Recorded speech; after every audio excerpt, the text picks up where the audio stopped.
Hello, everybody. There's people there. Okay, hi, everyone. I hope you are doing well, staying healthy, staying occupied. I know the days are starting to drag out, especially for some of you who have been shelter in place for a pretty long time. We've been isolating for a month now, just under a month. And yeah, boy, I would really like to go to a restaurant or get together with a bunch of friends. But since we can't, this is the next best thing. Um, I know that you guys have been following along, and I have seen all the great pictures of petticoats that are coming along, and I'm very excited for you. Um, I know you saw my petticoat. I didn't get my big petticoat done, but I did get a petticoat done for Agatha.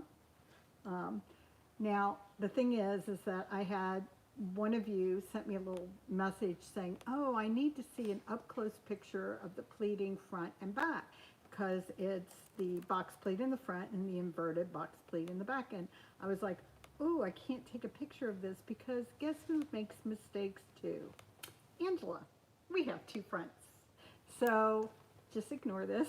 But we all make mistakes, and I'm sure some of you have made your mistakes with your petticoat, and that's okay because that's what sewing's all about. It's learning and enjoying the process and not getting too wrapped up in it or hard on yourself, but just enjoying whatever comes out of it.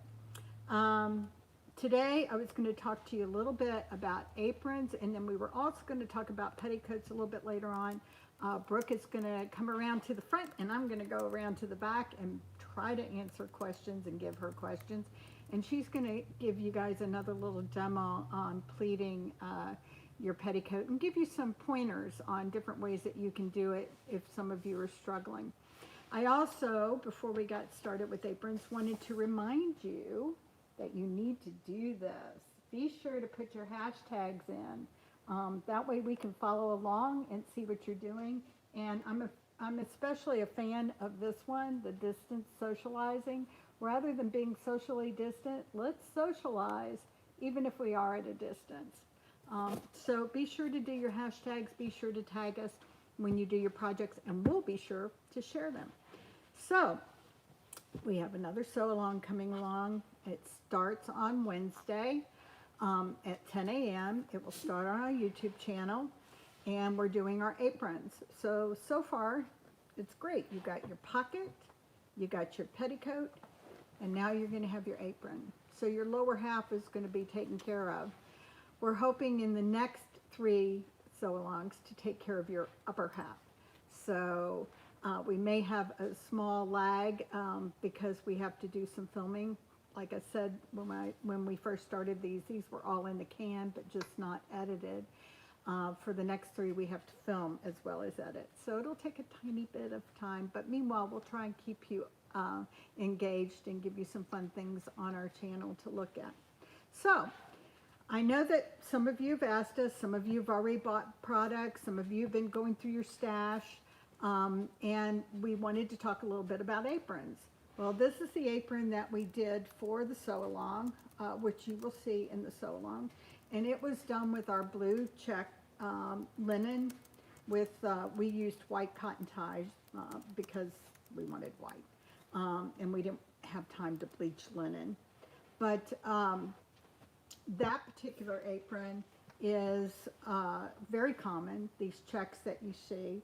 We also gave you some choices because I don't know if any of you have been going and doing a little research to look at different aprons from the 18th century. And I know a lot of really fancy aprons pop up, but when you see common aprons, one of the most common colors you see is just white. You see a bleached apron. So we have a lot of white linens in stock that are suitable for that. You can also use things out of your stash. It's not necessary for you to buy fabric from us to have fun with this sew along. Do a stash buster, do whatever you want. I mean, truly, if you're history bounding, you know, do something fun and funky. If you're vintage, do something fun with that. You know, whatever you want to do, have fun with it, enjoy the process of the sewing, and make it your own. But to go back to some of the linens that would have been used for the 18th century, white linen would have been very common. Something else that you would see would be an unbleached linen. So unbleached linens were very common, and we carry them in various weights. The only one that I would not use would be our heavy linen, which is coarse, and you wouldn't like it as an apron. Maybe if you were going to do leather work. But this linen is our medium weight linen. I don't know if this style number is still in stock, but if you just look up medium natural linen on our website, you'll find our natural linen. This is our medium weight. Well, actually, that's our lightweight. That's some of our lightweight, more shift linen. So that's going to be a lighter weight. But we also have a medium weight, which is really nice and utilitarian. The one that I showed you first is our linen cambric, which is... Can you open it up so they can see how sheer it is? Sure. It's a finer linen. It's really, really pretty. So, yeah, because this linen is crisp. It is fun to sew with. You are going to be learning how to do stroke gathers, which are teeny tiny. And this is a linen that's you'll enjoy doing that with. I'll just say that. And yeah, we got a question. One of the questions is, which of the linens is the strongest? I would say our medium weight linens, like our natural or our white medium weight, is going to be a stronger linen. I also have a, this linen, this check linen, this is about a medium weight, and this is a little bit heavier. This one here is a little bit heavier than, for example, my crossbar linens. Now, these crossbar linens are lighter weight, but they're also a really nice, fine yarn. So they're a high thread count, which in all honesty makes them strong as well. So that would be suitable. But to go back to the linens, the whites and the naturals, I would go for your medium weight. If you want a finer apron, something that you can wear a little bit for more dressy occasions, etc., then try our cambric. For your everyday, do we have, let's see, this is a real nice linen too. I'm not sure if I've got more of it, the 6432. The Osnaburg. Yeah, the Osnaburg. Okay, so Osnaburg linen is something that's good too, and we do have an Osnaburg in stock. It may not be this style number, but it's going to be similar to this. This is a little bit coarser in its weave and in the yarn that it uses, but it's a nice sturdy linen. Now these unbleached linens would have been common. This would have been like your everyday, get it nasty, use it for all the things kind of linen. I actually have a natural linen apron that I wear when we are in shop at an event because I use my apron for everything. I wipe my hands on it 100 times a day and it gets all the nasty. And the natural linen just does great. Also, natural linen bleaches naturally. So the more you wash it, the lighter it's going to get. And a question? There's a question about homespun for aprons. Okay. It depends on what you're referring to as homespun, because homespun in the 18th century is not all that common. It's really what when we refer to as homespun, I guess from an 18th century perspective, they're looking at it from a standpoint of made locally. So made locally doesn't necessarily mean that it's coarse fabric. It could be a nice fabric that's being woven, but it's being made locally. So homespun to me is a modern term that refers to coarse, not very nice fabric. And I don't know that I would go towards that because you don't see that. When you look at extant aprons, the ones that do exist now, typically they're the fancier aprons, but They all are. If something is made of linen, it's made of a nice linen. It is rare that I find a linen that's super coarse, and if I do, it's being used as a buckram or a lining. It's not being used as a fabric that's being seen. I hope that answers it. Now, there's one question from someone in the Netherlands who's staying up just to join us. Oh, thank you. Their question is about finding historical fabrics in Europe because of the shipping costs to get Yes, linen from here. Believe me, if I could, like have my own little plane and send all the things over there, I would. I'm not aware of a lot of places in Europe to buy linen, and I would ask that other Europeans that might be on this right now chime in and give her sources. I know there's a couple of linen places in the UK. I can't remember them off the top of my head. I mean, they're not linen places. They're reenactor textile places. One is, I think, God, I can't remember. Richard? No, that's not right. Anyway, I can't think of the names. We'll look them up and we'll Yeah, put them in the comments for this live chat later. Yeah, exactly. What we'll do is I'll start polling some of my friends who are European and find out where they're getting their linens and provide you guys with some links, because I'm more than happy to do that. Because we do ship all over the world, but Yes, shipping but we do international. understand. And one of the other solutions that some people have come up with is they group their orders.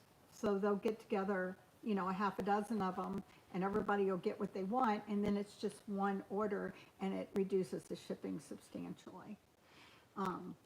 So I talked about white and natural linens. Now I'm getting to checked linens. Now, what you'll find, again, have a peruse on Pinterest, or if you love going into the different collection databases, for museums, look there, and you'll find a lot of checked aprons, and typically they are linen.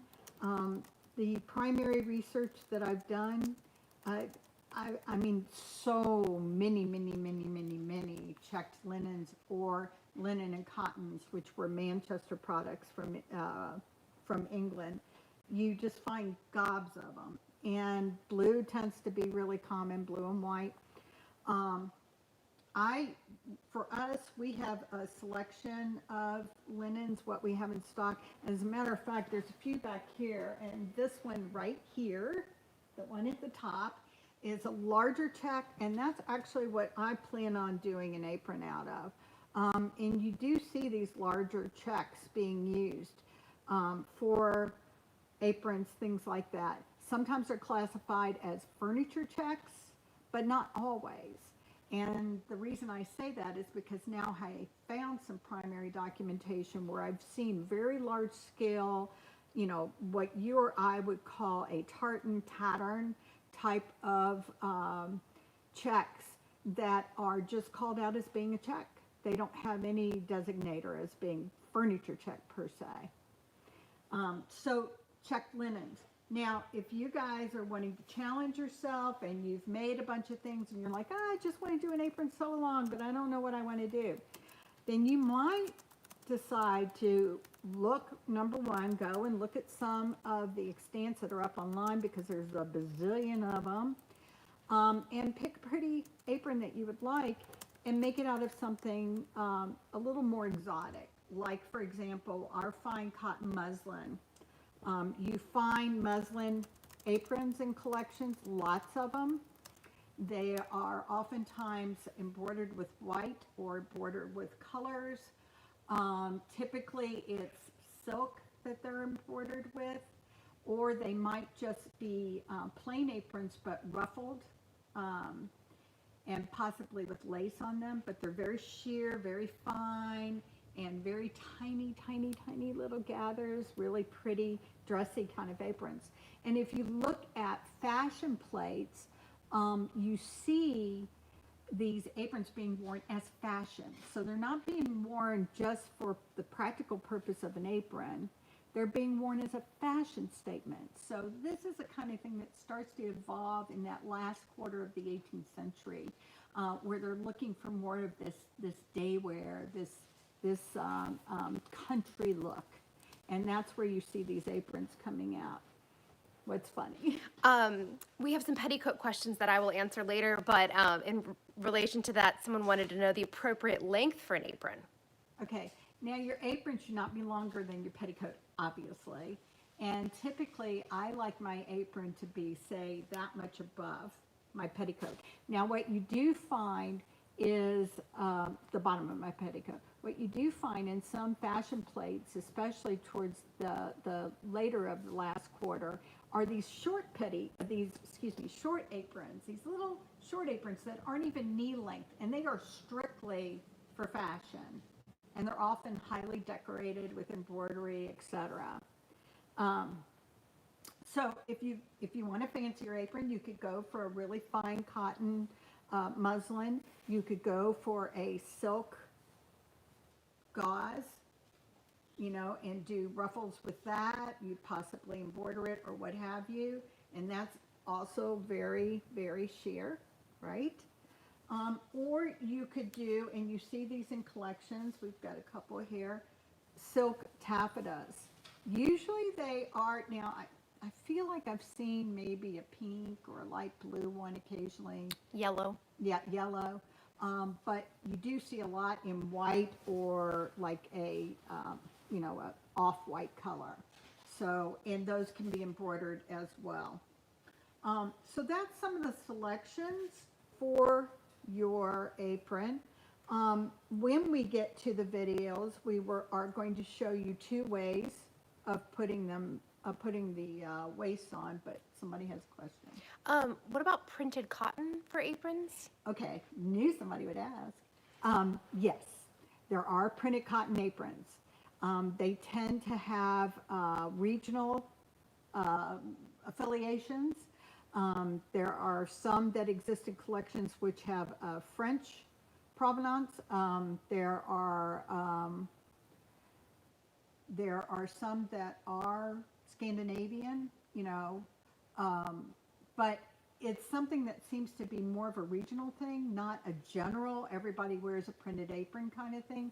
It seems to be something that's very geographically based, if that answers your question. So if you're going to do a printed apron, go look for some extants to base it on.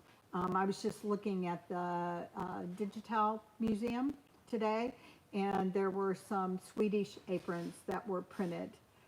They were real pretty chintzes that were 18th century. So, last question? You were going to say something about the waistband? Oh, waistbands. We show you how to do a self waistband with ties, and we'll also show you how to just put on a waistband with a tape like we do with our apron. With our petticoat. So you'll get both ways of doing it, and both ways do exist. So,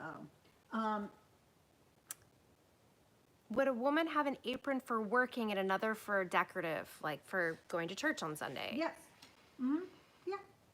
If apron is some, I've heard different kinds of wives' tales, and I don't know if there's any historics, anything to back it up, but comments about having white aprons and keeping your apron white, that sort of thing. I don't know that there's any validity to it, but yes, you do find, and again, you if you look at portraiture and you look at genre painting and you look at fashion plates, you do find these white aprons being worn in different scenarios. So. All right, those are any other questions on aprons before we move on to Petticoats, whoop, whoop. And which waistband is better for someone who wants to have a pinner top of the apron? A self would be, and you tip. Do you remember the Colonial Williamsburg, their pinner apron? I'm pretty sure, and I'm sorry, you guys, I didn't do my homework. I didn't go back and look at this, but I'm pretty sure that it was self and built like this, okay? And then the pinner was attached. So it wasn't like they seamed it or anything like that. It was attached after this part of it was built, if I'm not mistaken. You're correct. Celtic Goddess knows from Costume Close-Up that it was self. Okay, perfect. Thank you. Thank you for doing my homework. So yeah, if you want to do a pinner, go for it. Look for your documentation for it. Again, the pinners tend to have some regional affiliation or class affiliation with them. I can name, a few portraits that I've seen that are English, but most of them tend to be French, Dutch, that sort of thing. So are we ready to move on to petticoats? Woot woot. Yes. And we can come back to aprons, you guys. We're not gonna leave aprons, leave you without knowing. And Wednesday, you'll be getting your fabric together, measuring. Yes. Yeah. Can you piece aprons? Absolutely, absolutely. I actually built an apron many years ago that had a setter butt seam because it was very narrow fabric. And you do find that, depending on what the fabric is, they're going to work with whatever fabric they have. However, I will tell you that from a weaving standpoint, they did weave fabric that was specifically a width meant for aprons. So, all right. All right. All right, I'm going to turn it over to Brooke. Excuse us while we look silly as we run around the table. and I get all this stuff out While of the you're way. running around the table, think about the waist tape. If using cotton, will it need to be replaced often because of the wear? You didn't talk about the tape. No, not necessarily. Linen Linen is stronger. Linen is stronger than the cotton. But yeah, no, you're okay with the cotton. It's not bad. Let's see. So let's see if I can bring you guys up. All right. Before you do that, can you make sure that I'm actually in the screen? You are in the screen, Okay. but we don't see anything, so I have to move this down. You let me know when you're ready for me to move it down, but I got to find my YouTube first. Sorry, you guys. We haven't done this before. We're social distancing, When all of this is over, then you'll see Brooke on the screen, and if I can convince Brittany, you'll see her on the screen, so that we can all talk and have fun together. But right now, yeah, it's okay. I lost my YouTube. Okay. You can also just use mine, which is already pulled up. Yes, I will, So because mine is gone. Anytime Brooke Wellborn types an answer or says something, it's actually Angela typing. Yeah. I'm obviously here without a computer. That's right. There was a question at the beginning about the lengths of the petticoats, and that's actually a really good question, and it's something I had to think about with the petticoat that I'm going to demonstrate with today, because I originally cut this to be used for my Reading goat that I was going to make, which was going to be worn over a split bum, so I needed more length. But I've decided now to turn this into a petticoat for a riding habit, and I'm not going to wear any kind of supports, so I needed to be a bit shorter, and so I had to hold it up to the mirror to see how much I had to take off of it. And I had to think about, well, am I really going to ride a horse in this? No. Which shoes am I going to wear this with? Do I want it to hit at the ankle or just above?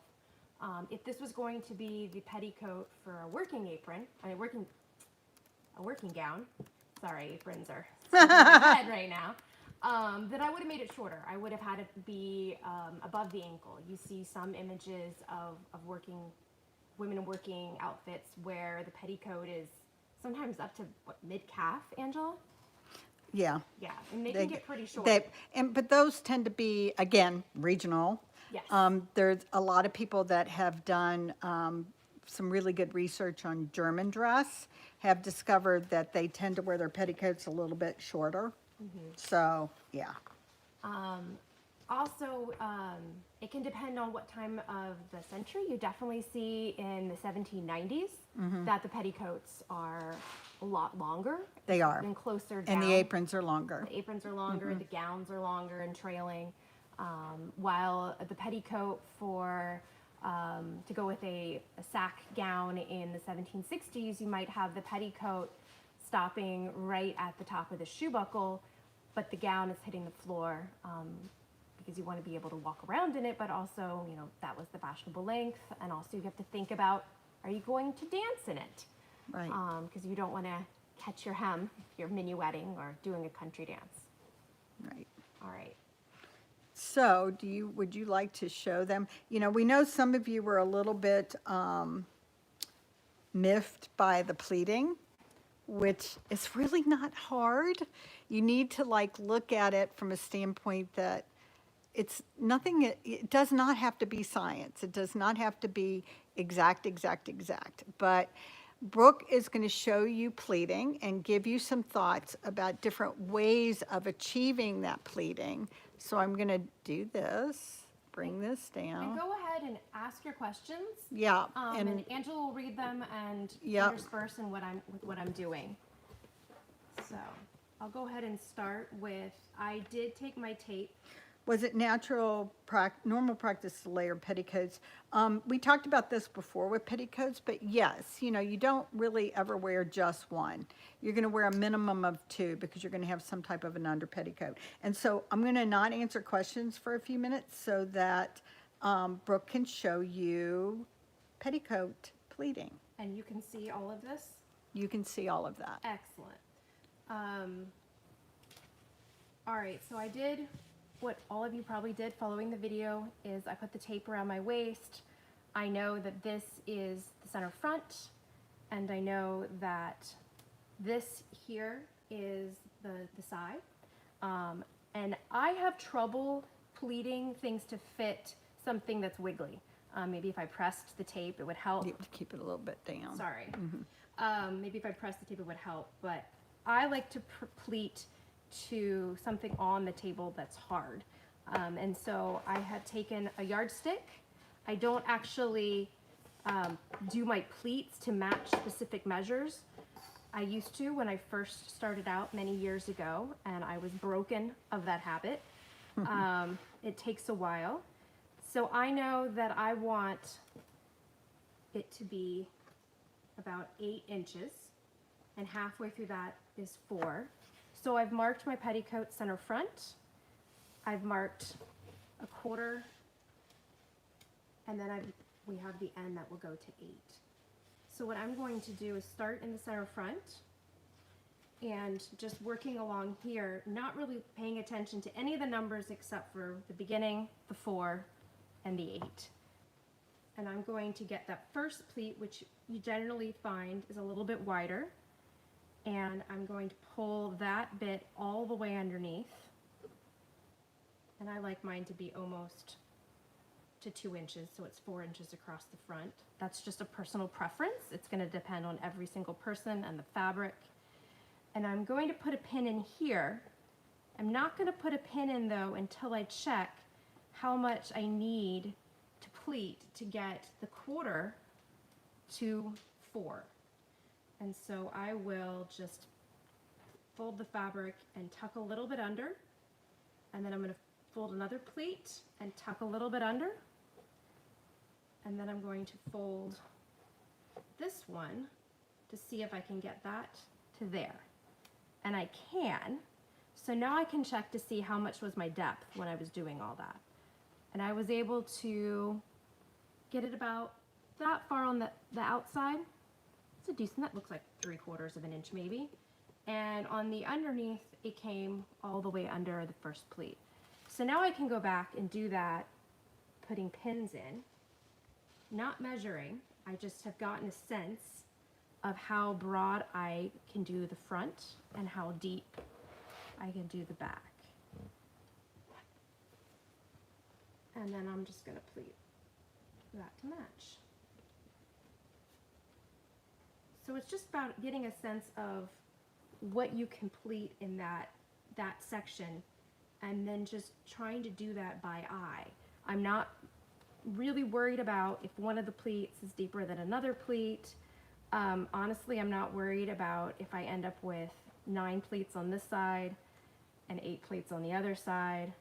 That happens in 18th century gowns. Pretty much any mistake you can make has been made in the 18th century, so that you don't really have to worry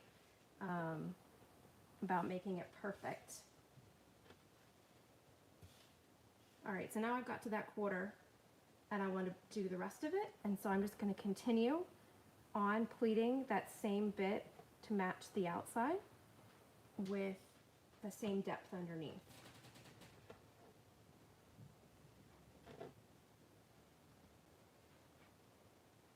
Any questions? One of the, not so far, but one of the points I wanted to bring out is make sure you pleat with your grain. You know, pay attention to your grain line, because if you start getting a little wobbly with your grain, you're not going to be happy with your pleats in the end.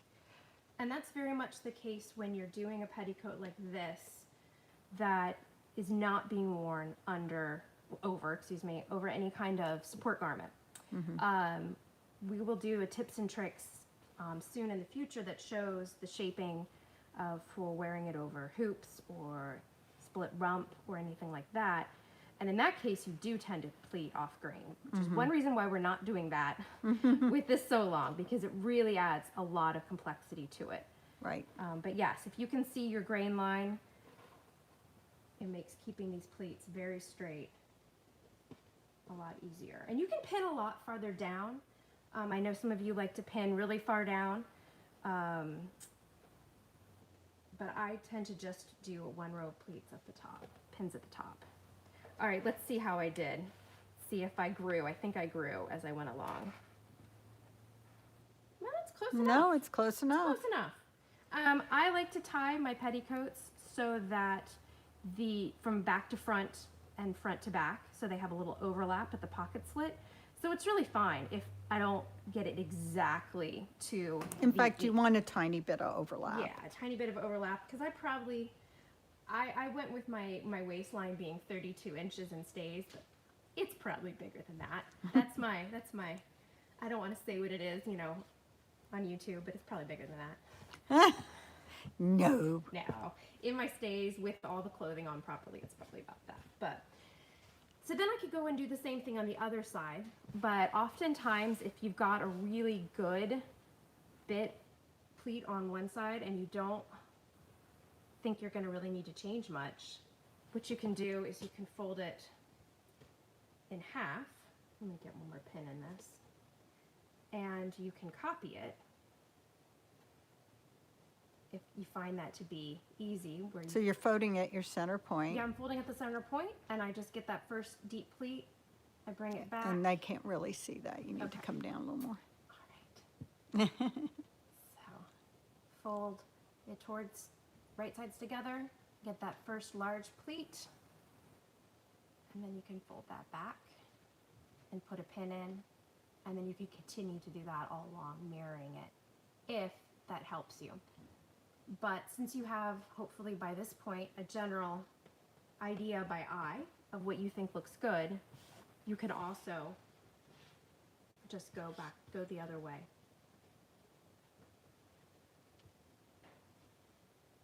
Okay. Well, that's brilliant, Abby says. Hi, we Abby. think it's pretty brilliant too. It's Abby Donovan. Oh. Different Hi, Abby. Abby. We know lots of We Abbies. like- Sorry, we like Abby. all Abbies. Yeah. Yeah, it does work, especially if you're using, it doesn't work well with this wool, I'll say. But if you're using a silk, which is very crisp, folding it to mirror the pleats is very easy. And you can actually You can press finger, them. You can finger press Yeah. it, yes. So, and you can finger press with linen too, which if this is your first petticoat, you may want to do a linen petticoat because it's a little bit less unwieldy than the wool is. Our modern, these really lightweight stuffs that we have now are a little bit springy, so they might be a little bit more of a struggle. Would it have been common to piece different pieces of linen together for an under petticoat? I don't know about common, but certainly you could. An under petticoat is an under petticoat. So if you've got bits of linen left over, by all means, go for it. You find so much piecing in the 18th century because the simple, if you go by the simple rule that fabric has value, labor does not, that's where you're at. Because fabric has a value. Finished garments have a value. The person who built them, not so much.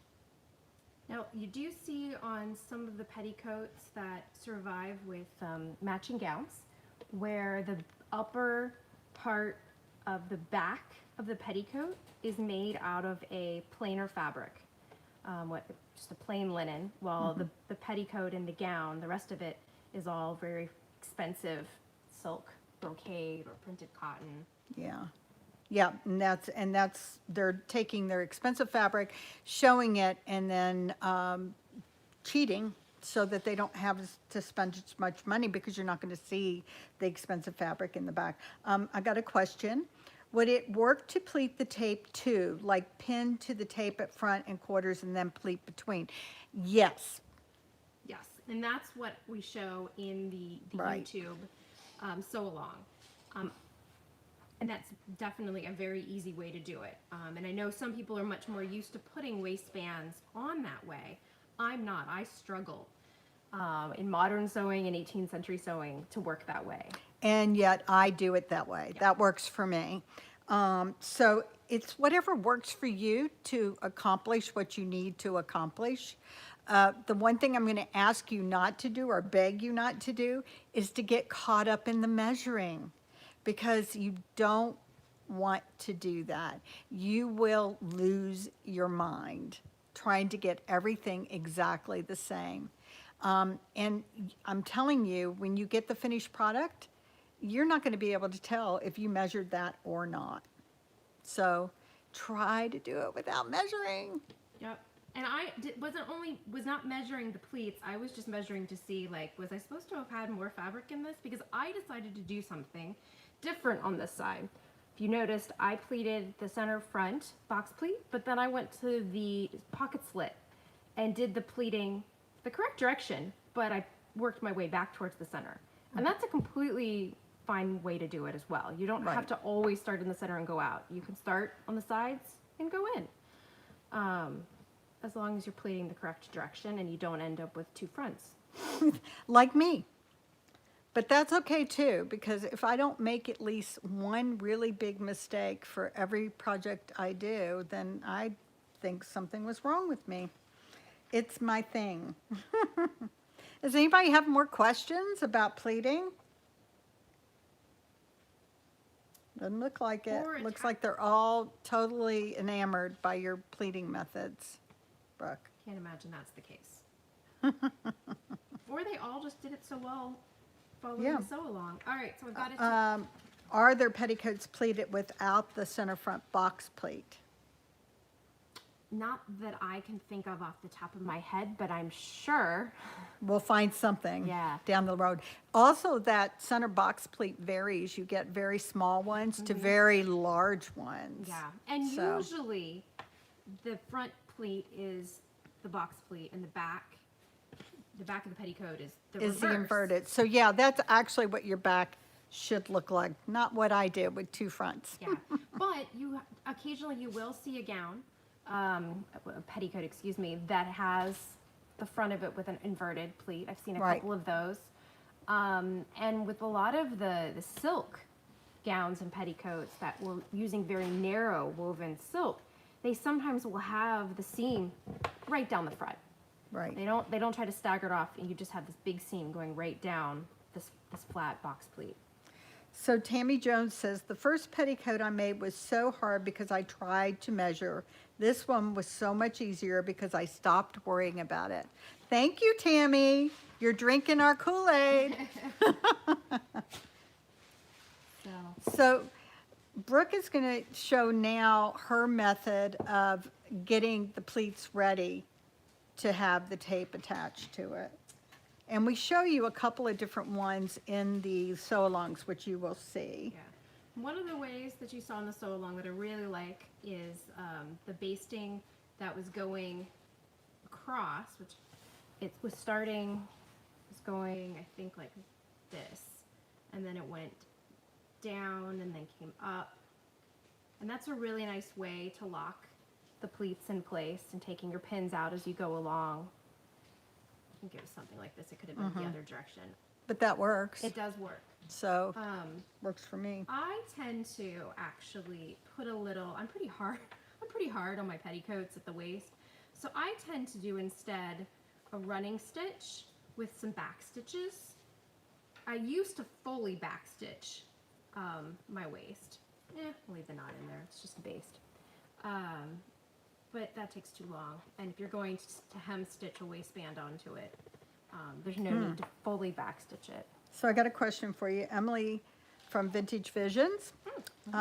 She says, for my working class petticoats, I often make them with the same center. No, I'm sorry. Pam Kohler first. Is it possible to machine sew a petticoat since I have problems with my hands? I know it wouldn't be accurate for the period, but is it possible? Yes, I was actually thinking about that this morning. That pretty much anything you need to do on a petticoat, you can machine sew very easily. The side seams, no one's going to see them. Right. The hem, you can do a regular machine stitch, or you can do, a really nice blind hem Blind stitch. hem, yeah. The waistband, yes, you can do all of a petticoat by machine, and most people will not have any clue that you've done that, and that's fine. Yeah. And even if they do, that's fine too. So Emily's Vintage Visions, for my working class petticoats, I often make them with the same center box pleat front and back so I don't have to think when getting dressed. It's often dark in my tent when getting dressed at events too. Well, that's pretty good. I kind of like that idea. And when you make mistakes, you can say, it's not a mistake. I meant to do that. Heidi Price says, did they ever just start at one end and pleat straight through to the other instead of having the large pleat in the center with the mirrored pleats on either side? Not that I've seen. It's completely possible. There's a petticoat or two out there like that. But in general, you tend to find I'm just having trouble with this. I think it's the needle. I had trouble with this needle the other day. Is that it lays flatter in the front. This is the point where usually the point of your gown or your stomacher is laying over it, and it just looks nicer to have it laid smooth over just a flat pleat, and also it has a nice line to it to have this pleat coming down. But that's my personal opinion. Yeah. There's no treatise on the pleating of petticoats in the 18th century that I know of. This was the first time I bothered basting pleats down, and it made attaching the waistband so much easier. Yeah, and that is true. Basting. We're going to convert you guys. And for those of you that, you machine sew for whatever reason you machine sew, we're not saying don't machine sew. We're going to teach you the hand sewing methods, which are what were used in the 18th century for building these garments. But that's not to stop you from, using your machine to build something. What we will tell you is later on down the line, and if you take our workshops, and I'm sure people can speak to it, it looks like we've got Rebecca here from Tynesmith who has taken some of our workshops. We'll speak to the fact that in some 18th century sewing, you're going to find hand sewing much more efficient than trying to sew it by machine. So if you're capable of doing it, try it. And that's mostly because of the order of operations with the construction. Right. It gets very complicated if you start trying to change that around. But with the petticoat, you don't have to change anything if you're going to do it by machine versus by hand. So Tina's asking, which would you recommend to finish the side seams, a French seam or a felled seam? And I think, that really depends on the textile, don't you think, Brooke? Yes, it definitely depends. And also what the selvage is. On machine, yeah. I would do, if you're going to do it by machine, if that's what the question is, I would do it. This is very naughty. It's because you didn't wax didn't your wax thread. it. Oh, for shame, It's because my for entire shame. kit is sitting over there. And No, not, you're using my kit, which I know and you don't. Yeah. It's all right. If you're gonna do it by machine, I would do. I don't know. Either of them would work. The main issue Yeah. that I come up with the different kinds of seams that you can do, the main issue is then what happens with the fabric that needs to be folded back for the pocket slit. So if you're doing a French seam or a flat fell or a mantua maker seam, or in this case I just did a regular backstitch seam because this has a good selvage. That was easy because then I could just turn Right. back, and I didn't even hem it. I just folded back the seam, the selvage edge, and did a Right. running stitch, which you see in extant gowns and petticoats. But if it had been like Angela's, if it had been folded over one way, that affects the direction that you can fold your pocket slit hem back. And so you just need to think about that before you get going, is what will this seam then do to what happens up here? Right, for your pocket slit. And I think somebody had asked me for a picture after last week, which I shot them a picture to show them turning it back when you do a felt seam. And it's basically just reversing. And it can seem a little bit awkward, but it works out just fine. So any other questions on petticoats? How many of you are out there sewing while you're watching all of this? Let's get a show of hands. Hopefully you're basting better than me. Well, they wax their thread, Brooke.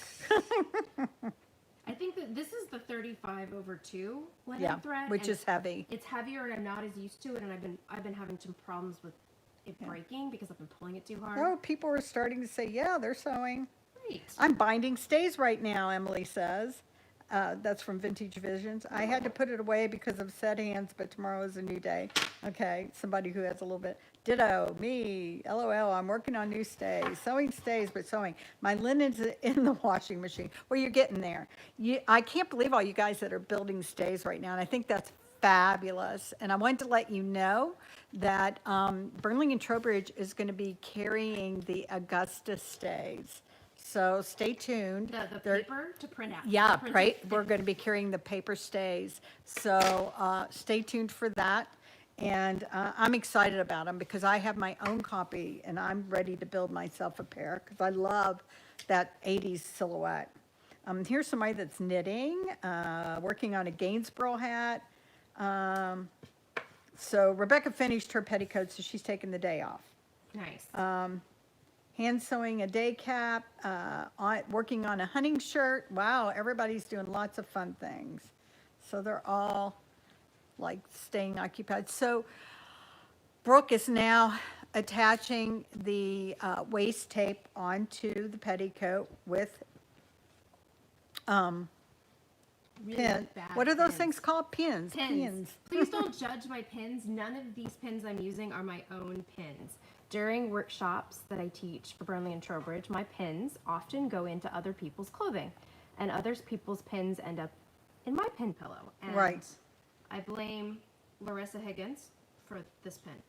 And I have one of Emily Hurley's murder pins over here. This one makes me bleed if I use it too often. So, Well, So it's I'm nice that you're so sentimental about your pins. yes, I know who they came Yeah.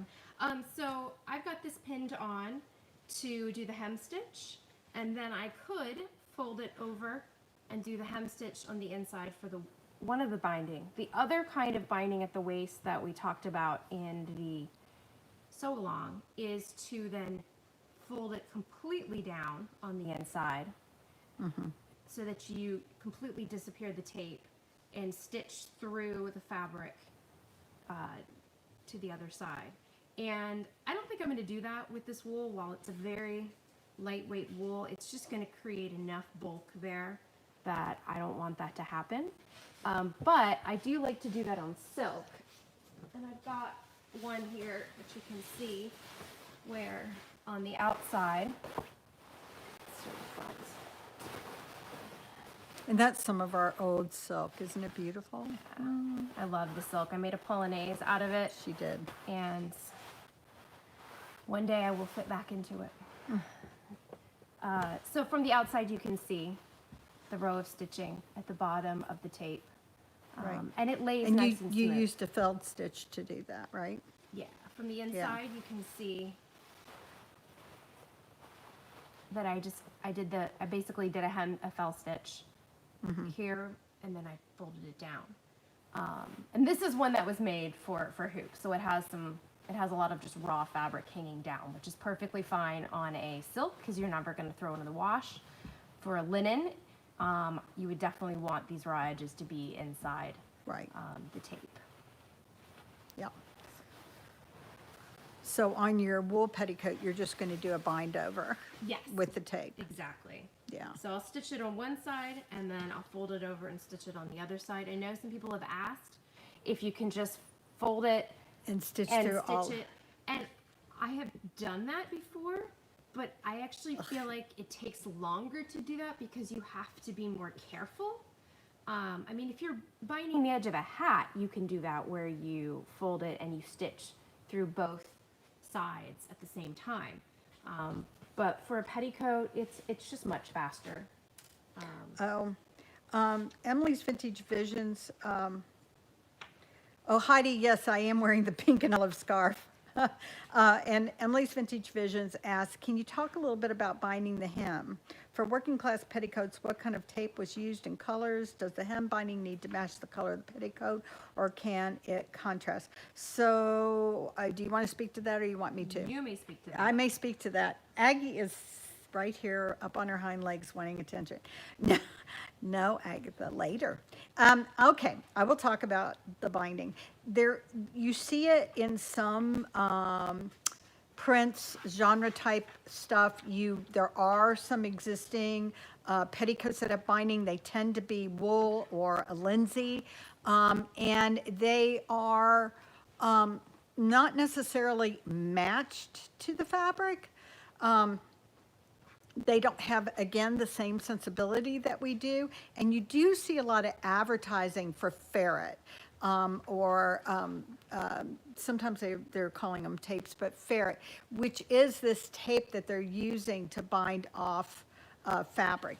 And typically, if they're binding it off, it's something that needs to be bound off because it's not the best quality. So you find it, or it's a looser weave. You find it in linsey woolsies. Loosely woven linsey woolsies, because by the way, there are some really fine, beautiful linsey woolsies, and that's going to be a future paper in my life. And you find it in, coarser wools like flannels. That's where you see binding.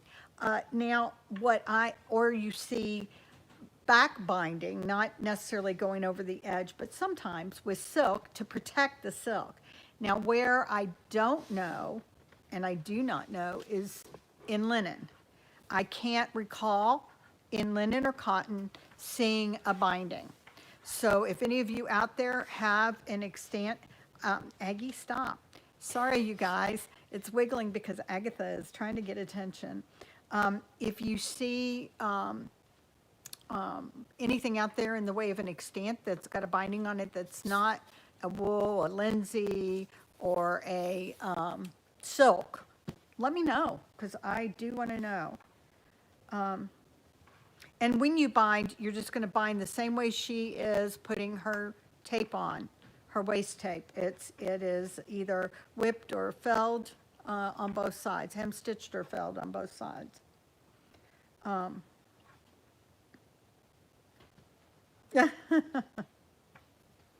Okay, good night, and I probably will pronounce this wrong. Zwallow, I don't know if that's right, but good night. Thank you for joining us.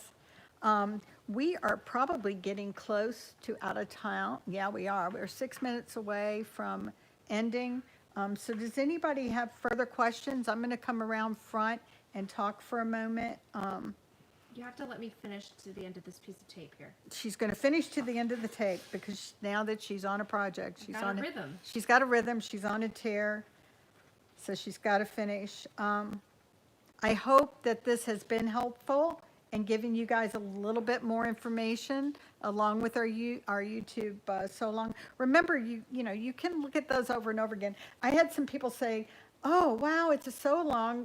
When's it going to come down?" And it's never going to come down unless YouTube goes away. So you can look at it whenever, however, in the middle of the night you can't sleep, have a look at our sew along. You'll probably fall asleep. Pam wants to know what thread's being used.